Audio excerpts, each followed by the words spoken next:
All right, we're at video number 19, the Fifth Amendment, and it's also going to include a conversation about the exclusionary rule, and I'll explain all that in a moment. Okay, no person, I'm reading the Fifth Amendment, no person shall be held to answer for a capital or otherwise infamous crime unless on presentation or indictment of a grand jury except in cases arriving in the land or naval forces or in the militia, when in actual service in time of war or public danger, nor shall any person be subject for the same offense to be twice put in jeopardy of life or limb, nor shall be compelled in any case, any criminal case, to be a witness against himself, nor be deprived of life, liberty, or property without due process of law, nor shall private property be taken for public use without just compensation. Okay, a lot of little stuff in there, but let's go through it.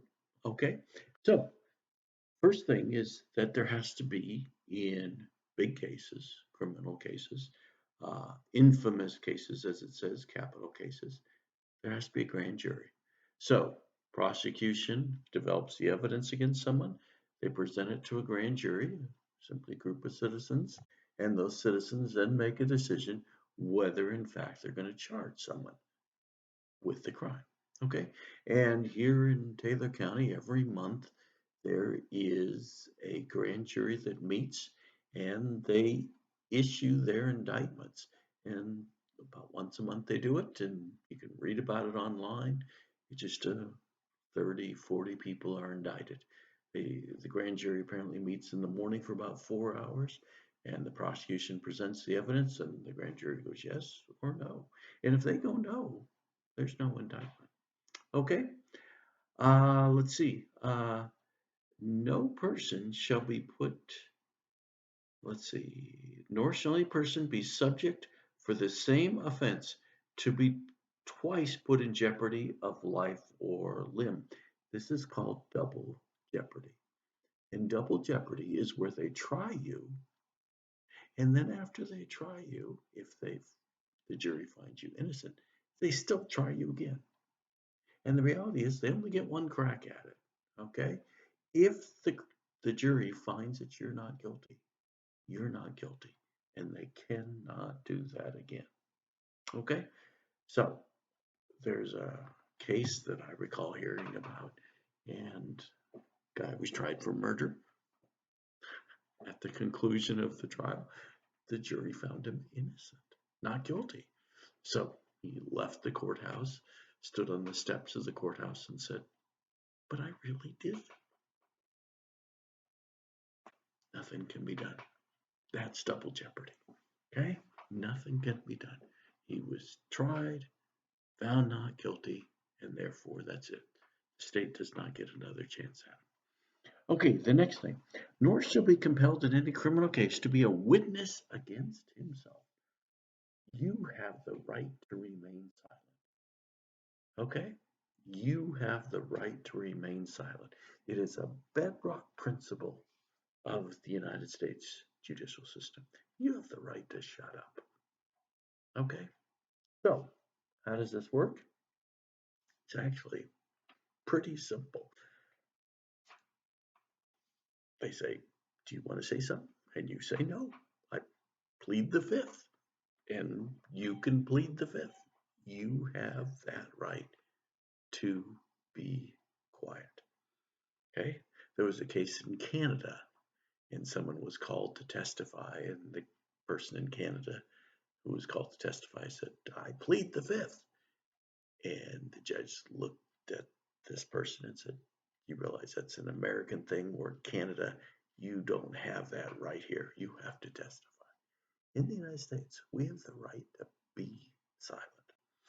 I had a friend back in the old days who was an FBI agent, and I asked him how he got around this Fifth Amendment prohibition. I mean, this thing that allowed people to shut up. You have the right to be quiet. And he says it was actually pretty simple. He said when they arrested someone in the FBI, and this was in South Georgia, he said, they have read them their rights, give the right to remain silent. They handcuff them behind their back, so their arms are behind their back. Then they put them in the back seat of the FBI car, put their shoulder belt on them, and he says there's two FBI agents in the front seat, and they drive them back to the jail. There's nothing in the rules that said they have to drive immediately back to the jail. So he said we would take them on the longest, bumpiest roads we could find. Okay? And the two agents in the front would never say a word. So you have this inmate in the back, hands handcuffed behind him, okay, strapped in with a seatbelt so he won't get hurt, but they're bumping around all over the place. And the two agents in the front aren't saying anything. Guess what? The guy who's arrested can't go to sleep. He's bouncing around too much. So what does he do? He starts to talk. And what does he talk about? Inevitably, he talks about the crimes that were just committed that he was arrested for. And my friend, the FBI agent, said that at the end of the day, he said by the time they get to the jail, this person has already commented on the case, admitted what they've done. And he says, we did nothing wrong. We just drove them back to the jail. They had their rights. They could have shut up. They didn't. 99% of the time, people will talk. Okay. Um, Next part, nor be deprived of life, liberty, or property without due process of law. Okay, nor be deprived of life, liberty, or due process without due process of law. Due process is simply a guarantee of procedures. Okay, due process you hear about all the time, but it simply means everybody followed the rules, and the rules are in the Fourth, the Fifth, the Sixth, and the Eighth Amendments of the Constitution. So people simply follow those rules. Okay, and the Constitution says if the government follows the rules, they have an attorney. They told the person you can shut up if you want to. There's a jury. There's a trial. You know, all the stuff that's in the Constitution. They got a search warrant. Then you can be deprived of your life, liberty, and property. Okay? But if any of those are denied, then they can't take your life, liberty, or property. So it turns out that most appeals of criminal convictions are based on due process, that someone was denied their basic rights. Okay? My sister-in-law is a public defender, and she has said, she's told us, you know, she does her job, even though some of the people she defends are pretty bad. For a very simple reason. Constitution guarantees people have rights. Her job is to make sure that they get their rights. That's it. She goes, if they get convicted, I'm okay with that. I'm happy with it. My job is to make sure they get their rights. And that's what the Constitution is all about. Okay, last one. Private property shall not be taken without just compensation. This is called eminent domain. If the government wants to take your money, take your property, like for example, Donald Trump is building a wall between the United States and Mexico. In Texas, a lot of that land is private land. Donald Trump wants to build the wall. He needs to take that private land.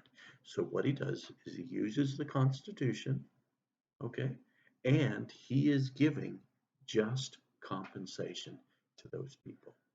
Okay, now they go to court because they argue it's not just. Okay, they want to make sure it's fair, but the government has the right to take your property as long as they pay for it. Okay, so that's the basic concept of the Fifth Amendment. I do have to add one little point though. You might have heard about the Miranda Rule. The Miranda Rule was based on a guy named Ernesto Miranda. And Ernesto Miranda was a small-time crook and got busted. And, you know, he just argued he didn't know that he had the right to remain silent, didn't know he had a right to an attorney. So he appealed his conviction all the way up to the Supreme Court. And the Supreme Court said everybody who is arrested needs to have their rights laid out. Okay, so therefore, that's why we have, when we're arrested, we have a police officer sit there. Okay, you have the right to remain silent. Anything you say can and will be used against you in a court of law. You have a right to an attorney. If you cannot afford an attorney will be appointed for you by a judge. Okay, that's the Miranda rule. Okay, it's based on the Fifth Amendment. It's a basic concept now in American law. It's been in American law for since the 1960s. Got to tell you what happened to Mr. Miranda. Mr. Miranda was, after he was released, he continued his life before.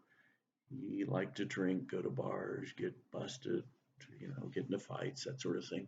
So anyway, he got into a fight and at a bar and got beaten up and died at the bar.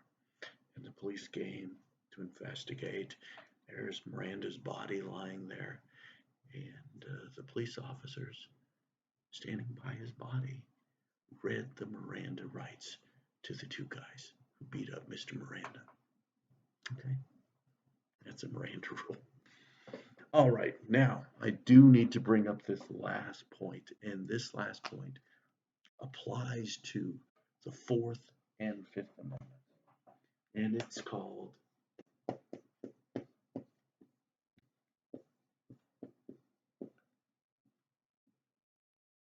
the exclusionary rule. Okay, the exclusionary rule. And what the exclusionary rule says is that if the police obtain evidence against you illegally,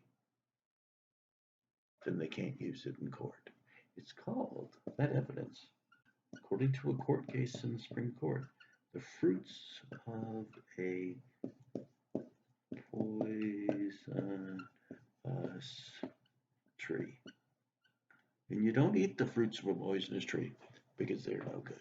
So the exclusionary rule, it applies to the Fourth and Fifth Amendments. You don't use evidence that was illegally gathered. Okay, now, since this came on, this has been around since 1914. Now, since this came around, officers have argued that, sometimes you make a mistake. You gather evidence illegally, but you didn't mean to. And so what they have argued is that there is a good faith exemption. And under a good faith exemption, what they say is very simple. I tried to do the right thing. I swear I tried to do the right thing. Is it my fault that I made a mistake? Didn't get that search warrant quite correct. And so therefore, I'm simply asking for a good faith exemption. I, a police officer, acted in good faith. I'm looking for a good faith exemption so that the evidence could be allowed in the case.